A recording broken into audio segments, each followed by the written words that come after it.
Dittos in this matchup are so interesting because you do have the option of like trying to get a momentary character counter pick here. Um, but both Pierre and Raisin. Okay, okay. So the problem here is that okay, so Idolin is Mr. Raisin and Elijah is Pierre, I guess. But also they're both Squirtle, so I give up. So it But looks like I Dolan is a darker blue who is Mr. Raisin, I see. I think. Okay, that Oh, and the sounds counterplay. right. Okay, so now the name tags are back up. Okay. This is. All right. I didn't even think about how hard this is. This is maybe one of the hardest visual. Like this is one of the hardest Dittos visually I've ever seen. And both of them switch at the right time too, or at the same time yeah, too. because why should anything ever be easy? No, we get nothing. Yeah. I will say though, it looks like Mr. Raisin has been the lead horse in this game thus far. Not only with cheeky setups like the footstool on Squirtle's side B, the withdrawal, but they just kind of seem like they're in control most of the time. That being said, they were the first to switch to Charizard, but if we've seen anything from the Philly scene, Charizard is it's not a weakness of the character anymore. Charizard's not the tank. Charizard is the sweeper. Yeah. And that is Mr. Raisin taking the first stock from Pierre and going straight back to the Squirtle. Feeling confident in Squirtle's combo ability and confident in Squirtle's ability to survive here. Getting a bit of damage down before the Ivysaur immediately comes out and immediately exits the arena. And we are back to the... Okay.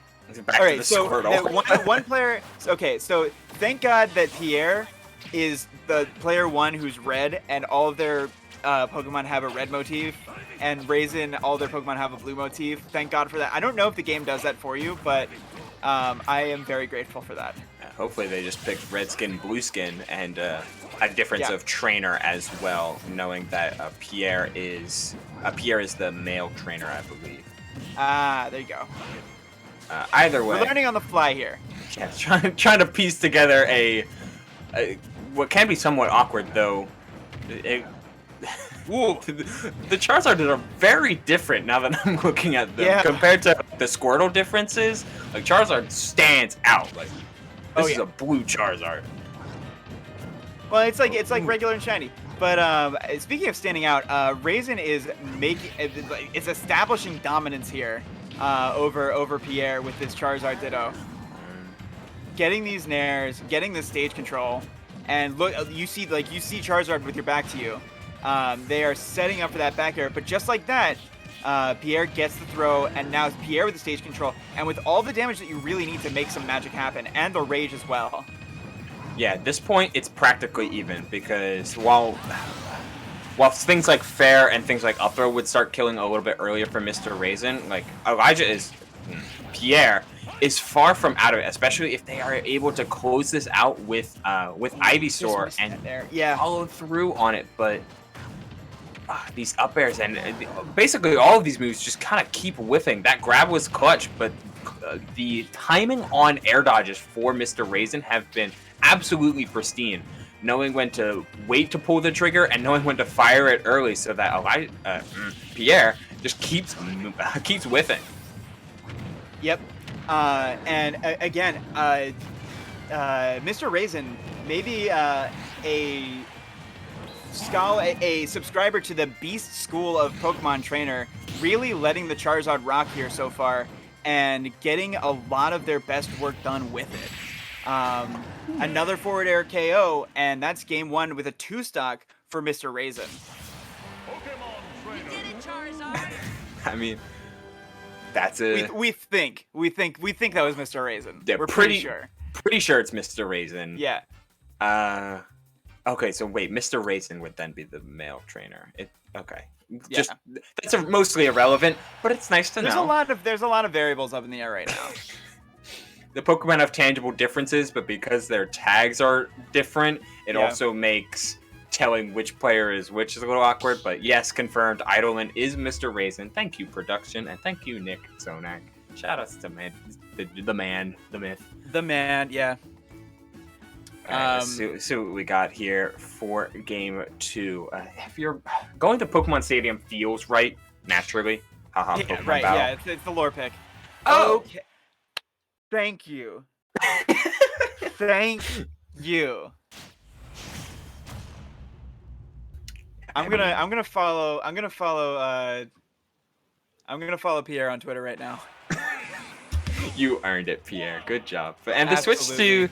the switch to Rosaluma is not necessarily a bad one. Like I mentioned prior, Pokemon Trainer can naturally have a little bit of across all 3 Pokemon be a little bit hard to get off of ledge if your ledge trapping is oppressive enough. And Rosalina and Luma, thanks to the aforementioned Luma, definitely have a wide array of tools in their kit to make getting off of ledge and finding spots to land exceptionally difficult.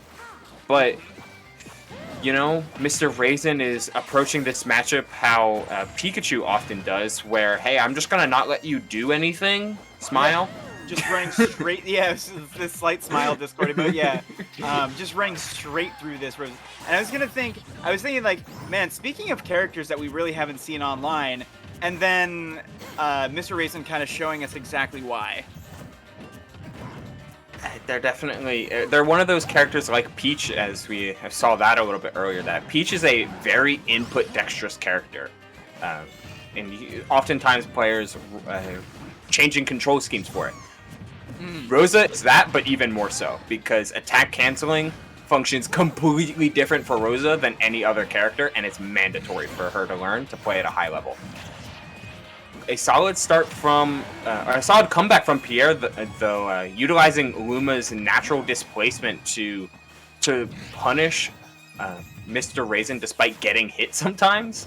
Yep. And keeping away with setups like that is huge. Just not quite able to convert off of that, and now Pierre has to play keep away here for a couple more seconds until the homie comes back. There he is. Red. All right, there we go. Oh, and there they go.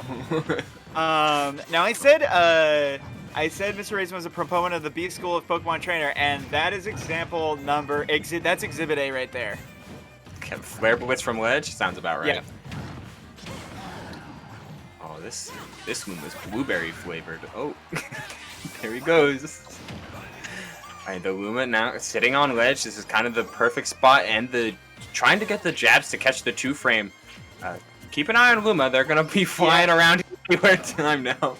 And it's tough because you have to keep one eye on Luma to try and keep them on the stage and keep them from falling down there. But also you have to keep your eye on your opponent because those hitboxes on Ivysaur are like 7 Lumas tall. Not to mention all of them sending into tumble, which makes killing Luma very easier for Ivysaur than for perhaps some of the other Pokemon. But either way, really solid up smash that came out from Pierre, catching the jump out of shield, of which most players end up doing. But Rosa is definitely gonna be feeling the pain of her percent a whole lot earlier than Charizard will, especially in a spot like this. Yeah. So, and it's another spot where Pierre has to really play safe with Charizard out and no Luma. Does so, but now with Luma back, you have to try and even up this damage deficit as much as you can. Charizard is an exploitable character. Like the frame data does leave a fair amount of openings.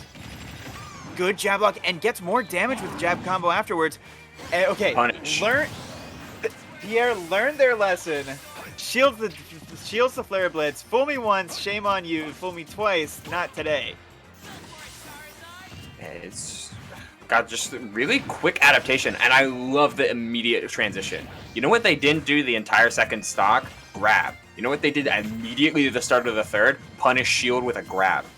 That's heads-up play with on Pierre's side, as they can switch to Charizard to try and hunt for this kill, but Rosalina still can eat heavies alive with the right combos and setups, And this Nair, this new Nair, only makes that much easier because Rosalina Nair, low-key, is a lot like Ike Nair. Yeah, and now you're seeing Mr.Raisin now playing a little bit more tentative. Not like it doesn't really like Mr.Raisin not having some of that swagger that they were bringing to the table with Charizard in game number 1. And I wonder if how much of that is because this is a Rosalina and because Mr.Raisin may not feel as comfortable in this matchup as they would in a Ditto where they have that innate character knowledge. Yeah, there's been a lot of just character underrepresentation that's really been shown off today on stream, and we saw Varun's Wii Fit, even though it's Wii Fit, but now we got a Peach and then a Rosa. Like these are and Isabelle. Like these are some powerful ladies that are coming up and trying to take some names, but gotta be careful with that up smash. Without Luma won't kill. And F tilt not gonna use your air dodge. Oh my god. Okay. Rosa is a glorified water balloon right now. Like breathe on Rosa and the stock is gone. But the kill power is there. The edge guarding is there. The Luma can get the job done here, but you have to protect the Queen of the Cosmos. Does not hold on to that last stock. Mr. Raisin pulling off that comeback with the Charizard once again.